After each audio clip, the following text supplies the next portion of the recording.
Hi, folks. We're excited to bring you our third episode of our Pitbull series with the incredible Michelle Sathe. And remember that Strut Your Mutt, a fundraising campaign hosted by best friends across the United States, is being held during the months of September and October. So make sure to check them out and sign up. Also, this weekend is Labor Day in the United States. So we'll be taking a quick break and we'll be back with our Pitbull series next week. Thanks, and on to the show.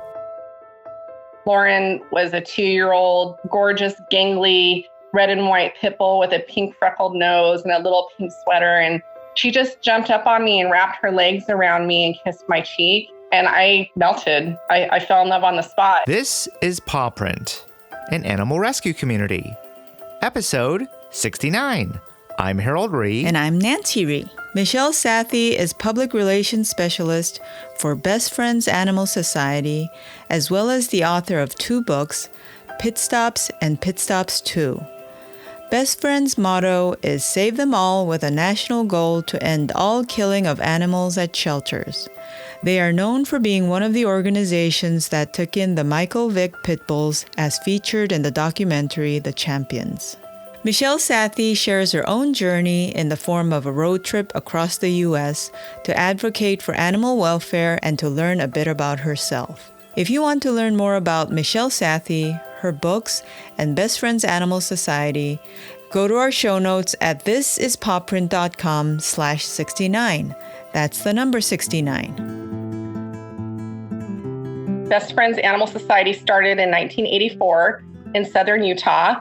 Interestingly enough, with a group of friends, maybe best friends, about 30 people from all over the planet who just were really dismayed at how animals were being treated in United States shelters. So they found this amazing 30,000 acre property in Angels Canyon, Kanab, Utah, which is southern Utah. It's by Zion National Park, and it's absolutely gorgeous. Yes. And over the last 32 years, they've just built literally from the ground up this sanctuary that houses about 1,700 dogs, cats, goats, pigs, birds, wildlife, everything you can think of, horses at the sanctuary. And it's just an amazing place. I actually visited Best Friends many times over the last 15 years. My mom was a volunteer. She lived in Colorado at the time, and she would drive every year with her girlfriend, Colleen. Colleen would volunteer in cats and my mom would volunteer with dogs. And so I met them a couple of times and I just really fell in love with it. It's such a magical place. Have you been? Well, one, I have not been to the Best Friends location. I have been to Bryce, which I think Bryce is spectacular. So it's like Bryce and Zion are probably 2 of the most beautiful national parks you can think of. For sure. To me, it's just as beautiful as, say, Hawaii in just a completely different way. It's almost like you're going on the set of Star Trek. There's just all these incredible canyons and rock formations. And it's like, wow. Yeah, if you're visiting Vegas, Las Vegas, I mean, it's not that hard of a drive. It's about a 3-hour drive from Vegas. A lot of fun things to do around Kanab, too. There's really good restaurants. There's some really eclectic hotels. Actually, Cyrus Mejia, who's one of the Best Friends co-founders, has an art gallery in town that's just amazing. He's the one who has painted a lot of the victory dog images. If you're a hiker, forget about it. It's probably the best place on the planet. Oh, yeah. It's amazing. I would highly encourage it. And of course, at the sanctuary, there's just some really incredible volunteer experiences. You can sign up in advance on bestfriends.org under volunteer. What's really fun is Piggy Paradise. There's actually a group of potbelly pigs that live on the property, and they are super cute and really fun to work with. And then, of course, dogs and cats. There's a puppy preschool, which everybody loves, of course, because everyone loves a puppy. Mm-hmm. And there's Cat World and Parrot Garden, and it's just an incredible place. And if you don't have the time to volunteer, we encourage you just to come in to the Welcome Center, which is about 5 minutes off the main road, and take a tour. It's about a 90-minute tour, and you'll see some gorgeous landscape and see the incredible work that Best Friends is doing. Of course, we have the mothership, which is in Kanab, Utah, the Best Friends Sanctuary. And then Best Friends also has program cities across the country, such as Salt Lake City, where they have the Sugar House Pet Adoption Center, Los Angeles, where we have the Best Friends Pet Adoption Center and NKLA Pet Adoption Center.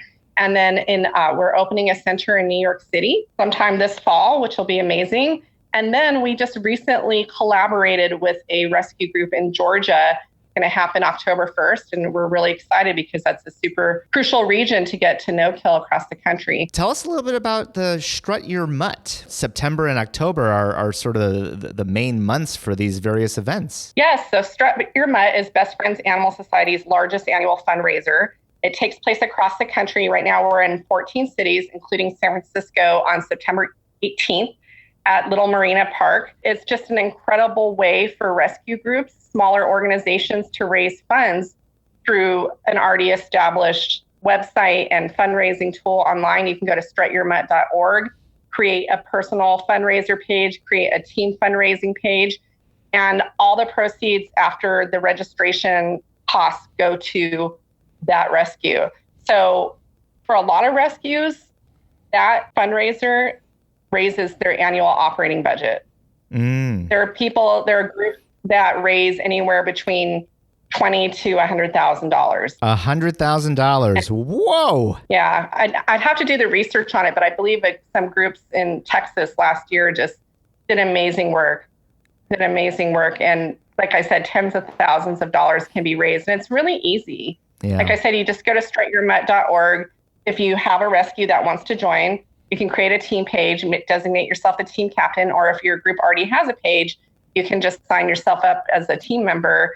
You can share that via your different social channels, reach out to family, friends, and loved ones, business, colleagues, whoever, any animal and lover in your life, reach out and ask them to donate a few bucks and really help the local rescues in their community do great life-saving work. Our goal for this year, for 2016, is $3 million across the country. And Best Friends is lucky enough to have actress Amanda Seyfried on board with her dog Finn. Oh, and we wow. created called the 9,000 Steps Challenge, which is basically highlighting the fact that 9,000 pets a day, unfortunately, are killed in America's shelters. And so by taking the 9,000 Steps Challenge and raising money for Best Friends or one of these local rescue groups, you're really making a huge difference to changing that number to zero eventually. Great to have Amanda be one of the faces of Strut Your Mutt. Hollywood actress, and definitely a great way to attract the younger generations, right? Exactly. She's been fantastic. She was on the Today Show. She's had a lot of press around this, been featured in like Good Housekeeping and some other really high-end publications. And we're super grateful to her support because, celebrities can really use their power for good. And in this case, she's helping Best Friends and so many other groups by encouraging people to come out and strut their mutt. Oh, it's not just about the dogs. Strut Your Mutt cat groups raise money through this as well. And many of them bring their cats in strollers so they can strut along with the mutt. There's so many different sizes and shapes of animal rescue organizations. What do you think Best Friends does well that maybe some other animal rescue organizations can learn from? I believe that Best Friends' greatest gift is collaboration. Best Friends has really shown that collaboration is huge when it comes to saving lives across the country. For example, NKLA or No Kill Los Angeles, the NKLA Coalition has more than 100 shelters, rescues, animal welfare organizations, spay-neuter organizations that belong to it and are working together, I emphasize together, to make LA the nation's largest no-kill city. Our biggest partners is LA Animal Services, which is the city's shelter system. There's 6 different shelters across the city of Los Angeles at LA Animal Services. And the founder, Brenda Barnett, is a big believer in no-kill. And she committed to making LA a no-kill city and invited Best Friends to be a part of that. And Best Friends opened the door for other groups to be a part of that. And I'm really proud to say that we are working together to save them all. It is happening in Los Angeles. The numbers don't lie. It's 57% in 2012 to 84% in 2016. And we're looking to replicate that across the country and make the nation no-kill by 2025. And how we would do that is by determining the areas that need it most and then working with those communities to build the programming that's going to save lives, whether that's spay-neuter, whether those are kitten nurseries, and really give communities the tools to be no-kill communities and sustain that once they've had best friends input. So I would say collaboration has been huge for best friends. Amen to that. If you could wave a magic wand, what would you hope to do for animal rescue? Oh, wow. If I could wave a wand and change something about animal rescue, it would be for everyone to have an open mind and to respect how we are getting to the same goal, which is to become a no-kill nation. Mm-hmm. So if one group has a high volume adoption model, respect that. If another group prefers to do home checks, respect that. Whether one group focuses on a singular breed or type of pet, we're all working together to make this happen. There's no need to discourage others if they're being successful with their efforts. We can all learn from each other and benefit by doing this together. Yeah. That would be my message. Your interview is part of our Pitbull series. And of course, when Best Friends and Nancy and I were originally talking, I mentioned, hey, may not have a lot of time to talk about Strut Your Mutt because we're right in the middle of our Pitbull series. And of course, they said, "Oh, wait a second, you got to meet Michelle." You want to maybe tell us a little bit about your own personal story with pit bulls? Sure. So I've had pit bull mixes, both of whom I found. His name was Sam. He's an American Bulldog pit mix. Unfortunately, he passed away a couple of years ago. And then I also have a dog named Buster that I found as a puppy in a parking lot that has some Staffy in him. And so I know that they're great dogs, but it wasn't really until I volunteered at a no-kill rescue called the Brittany Foundation that I really fell in love with the breed. I was a reporter for the Signal in Santa Clarita, and I was getting more and more interested in animal welfare. So I was trying to focus on rescues to cover whenever possible. So I went out to the Brittany Foundation. It's a rescue that focuses on senior special needs and hard-to-place breeds. So after meeting all these little dogs that were living inside the house, these little chihuahuas that were missing an eye, or a little terrier that had one, was missing a leg, all these like Tim Burton characters, the founder asked me to come out to the kennel area and meet Lauren. And so I did. And Lauren was a 2-year-old, gorgeous, gangly, red and white pit bull with a pink freckled nose and a little pink sweater. And she just jumped up on me and wrapped her legs around me and kissed my cheek. And I melted. Mm-hmm. I fell in love on the spot. And I started volunteering with the Brittany Foundation and everything from cleaning kennels to fundraising to recruiting volunteers. And I'd already planned the next year to take a road trip with my dog Buster, kind of the great American road trip with your dog, right? Because I was turning 40 and I'd never done it before. And after volunteering a few months at Brittany Foundation, I looked around and I was like, my dogs have it so easy. These guys need a vacation. And I'm like, who should I take? And of course, it was Lauren. Mm. She just truly is the sweetest dog I've ever met. So I asked Nancy Anderson, the founder, and she agreed. So Lauren and I jumped in my Toyota Tacoma truck in May of 2009. We left LA on May 15th, I believe it was. And we toured 29 states in 50 days. Wow. We went to different rescues and shelters and met with advocates across the country. We also did some fun stuff. Like we went to the Grand Canyon and Niagara Falls and we ate our way across the country. Lauren even had some frozen custard in Pittsburgh, which she loved. Mm.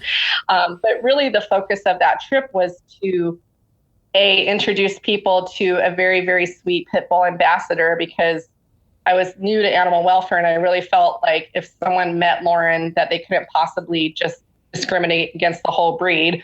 And 2 was to find out what was going on with pit bull terriers and homeless pets in general across the country. So it was a life-changing trip for me. I was never the same after that. Wow. And I'm sure for Lauren as well, right? Yeah, Lauren was amazing. It's funny because I was talking to a behaviorist at the Animal Farm Foundation. Because, some people think, if I take a dog, if I foster a dog and return it to the shelter or the rescue, or, they're going to be confused and it's going to be negative for them. And she said, Michelle, anytime you take a shelter pet away from the shelter environment, it's good for them. So, and Lauren, I swear, it was like she was born to be on the road. She went up an elevator in New York City, walked out of that strutted, I should say, out of that elevator into the marble lobby and just draped herself on the floor and just she went through revolving doors. She was in a taxi. I think she was grateful for the adventure. And thankfully, Pit Stops, which is the name of the book that I wrote about our experiences, has a very happy ending for Lauren that continues to this day. So she had been adopted pretty quickly after the trip and returned within a week because she had separation anxiety. Then a couple months later, a family was fostering her to adopt, and then they lost their condo. So she came back again.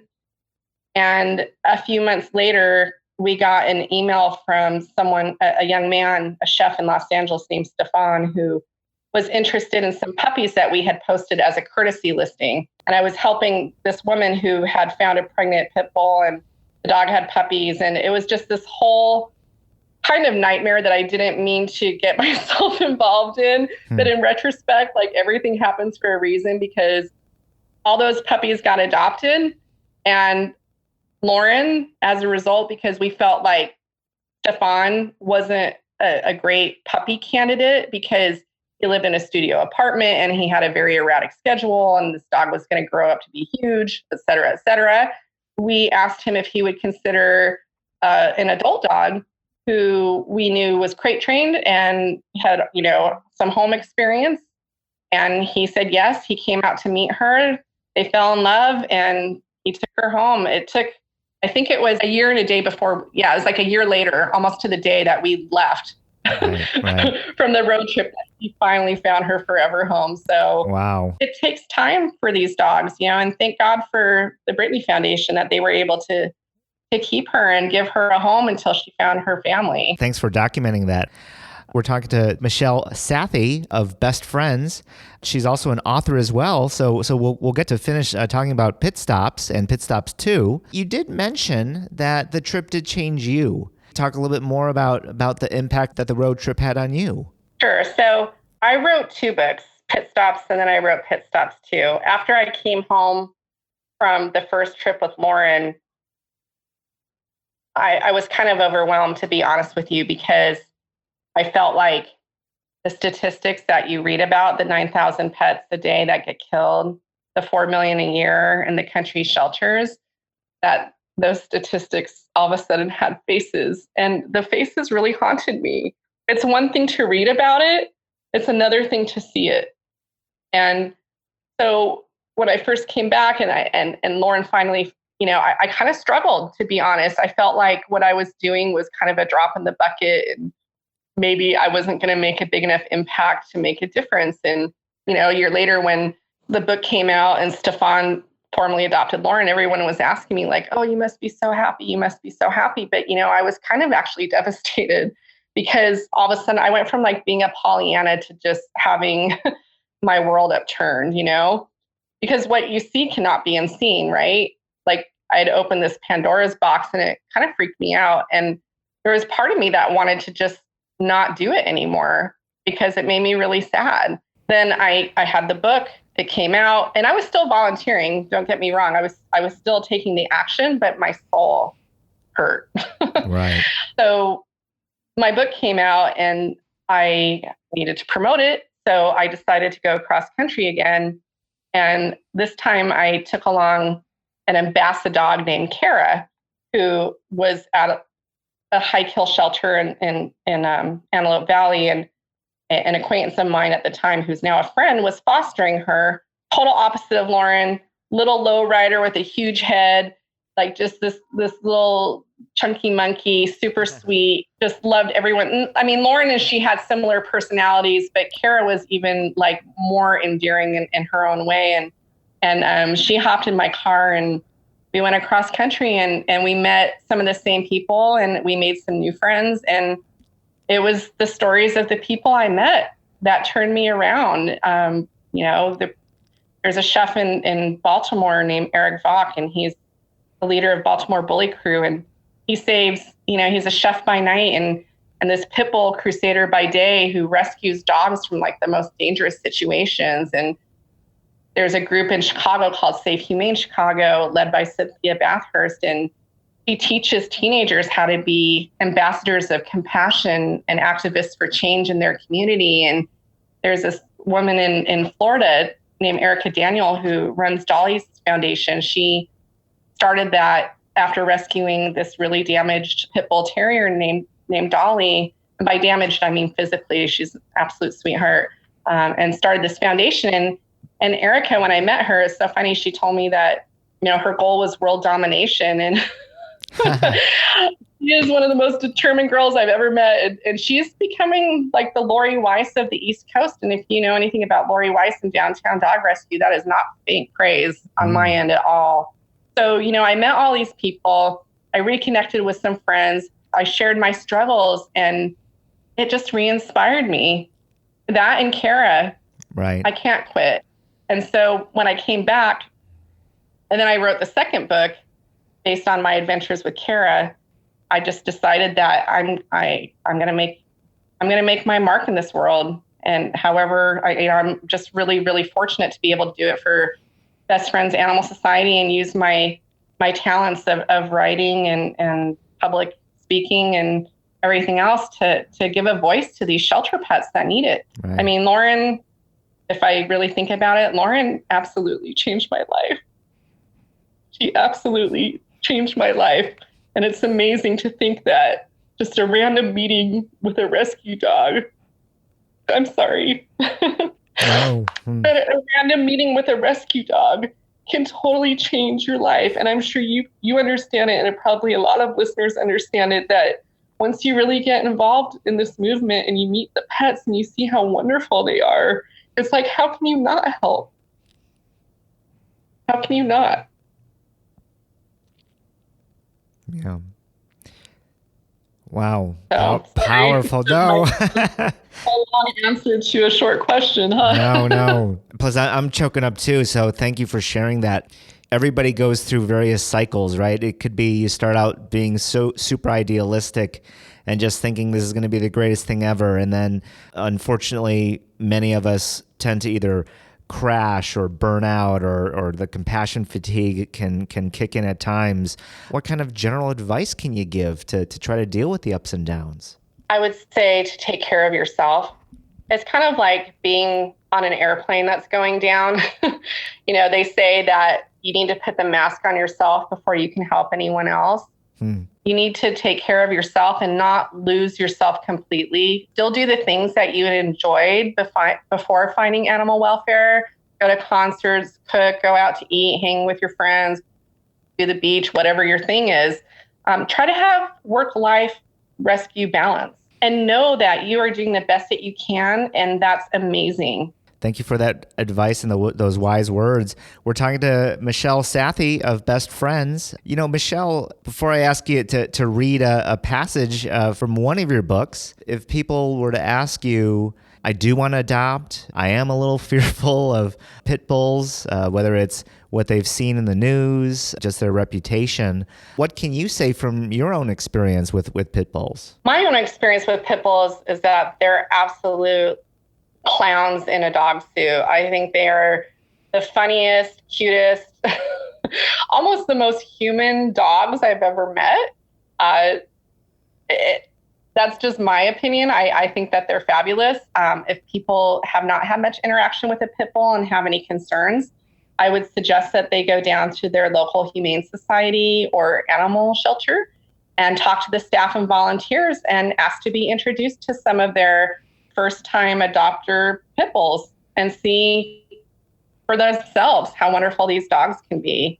There's really no other way to eradicate prejudice or, preconceived notions. Right. And then to be in a real life situation with a pit bull. And that was my goal with Lauren and Kara, until you meet one and you have a good experience. You may believe the unfortunate media stereotypes, which are very unfortunate and very misleading. All right. Well said. Thank you. Thank you so much, Michelle. Feel free to just introduce a little bit about your book and a little bit about the passage that's going to bless us with a reading. So this is from my first book, Pit Stops, and I'm going to read from chapter 5, which is called Michael Vick, Crab Cakes and Cheesesteaks. I know it sounds strange, but like I said, we were crossing the country doing all sorts of stuff. So to be considered for adoption per court order, the Victory dogs have to be in foster care with a potential adopter for 6 months. and acquire their canine good citizen certification during that time.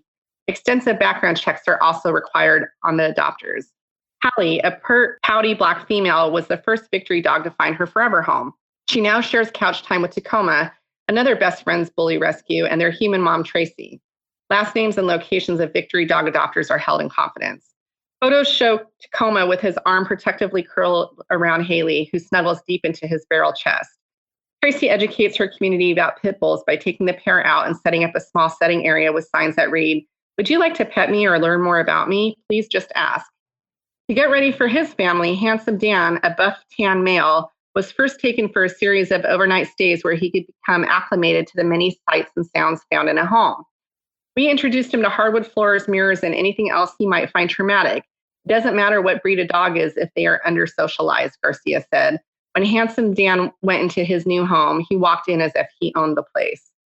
The Victory's dog successes continue to unfold on Dogtown, and Garcia credited the show with an increase in volunteerism at Dogtown, as well as an increased acceptance of the pit bull breed.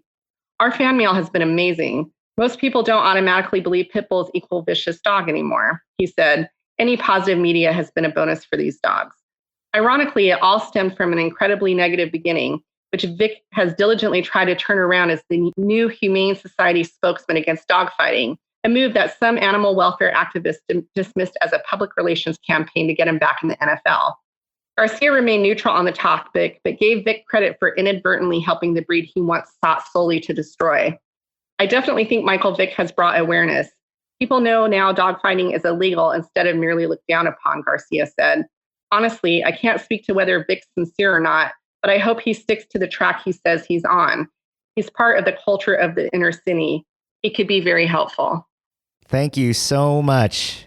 We just want to say thank you to Michelle Sathe for that wonderful reading. You want to maybe tell folks a little bit about where you would direct them if they want to purchase a copy? Sure. They can go to my website, which is pitstopsbook.org. There's a Pit Stops Facebook page too. If you just look at Pit Stops Book on Facebook and like it, then you can message me that way as well. In some ways, as you said, a negative turn into a positive. In some ways, a low point for pit bulls. But through that, we're able to be introduced to the Victory dogs and really, hopefully, a new start for pit bulls in general. Exactly. And this book was released in 2010, so that was 6 years ago, and a lot has changed. Pit bulls are becoming more and more accepted in communities and homes across the country. Unfortunately, there's still some breed discriminatory legislation that makes it very challenging for people to have or adopt pit bulls. Best Friends Animal Society has an incredible legislative team that goes across the country and fights these laws and has had some success too. So if you want to find out about more of Best Friends Pit Bull Terrier Initiative work, just go to bestfriends.org and click on Pit Bull Terrier Initiatives and learn about how you can help in your community. Best Friends also has legislative alerts that you can sign up for that'll notify you when there is an action in your town or city that involves pets, that you can send very easily emails to your local government officials to protest whatever is going on that isn't a benefit to homeless pets or pets in your community. We want to say thank you to Michelle Sathe for sharing her story and for her heart and dedication, all for the animals. If you want to learn more about Michelle Sathe and her Pit Stops books, you can go to her website, pitstopsbook.com, or you can go to our show notes at thisispawprint.com/69. We want to say thank you to Michelle Santee and Barbara Williamson of Best Friends for arranging the interview with Michelle Sathe. Next week, we feature author Bronwyn Dickey, who recently wrote Pitbull, The Battle Over an American Icon. Join us next week for a terrific interview with the dynamic Bronwyn Dickey. If you want to meet me or Nancy on social media, find us on Facebook, Instagram, or Twitter. Look for This Is Paw Print, all one word. If you want to listen to more episodes of Paw Print, you can find us on your favorite podcast app like iTunes, SoundCloud, Podbean, and now on iHeartRadio. Make sure to hit subscribe to get the latest episodes immediately. We want to say thank you to all of you for sharing Paw Print with your friends and family. And remember, you spread a positive message of love and peace by saving an animal. Have a great day, everyone, and see you next time with another great episode on Paw Print. Is a production of EVER Education. You can't handle the truth.